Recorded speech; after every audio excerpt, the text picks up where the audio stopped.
Emas sekecil 1 dinar ini tanpa sedar memegang nilai sekitar RM2,000. Jika duit simpanan sekitar RM2,000 susah untuk kekal dalam bank, emas adalah pilihan untuk membantu anda. Bukan sahaja ada simpanan setakat RM2,000, malah lebih daripada itu. Ramai orang tidak berjaya dalam simpanan bukan sebab mereka tidak ada duit, tetapi simpanan mereka mudah untuk keluar balik. Antara tips simpanan yang berjaya adalah simpanan yang susah untuk kita keluarkan.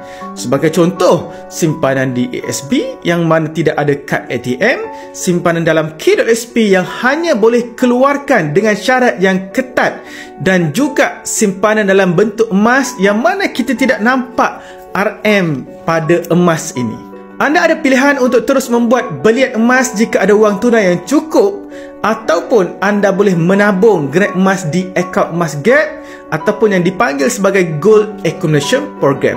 Jadi kelebihan akaun emas Gap ni, kita boleh menabung ikut bajet dan anda ada pilihan untuk keluarkan secara fizikal dalam bentuk pelbagai saiz apabila dah cukup grade emas. Dan kita juga boleh jual emas terus melalui akaun emas Physical Gap. Teruskan follow saya.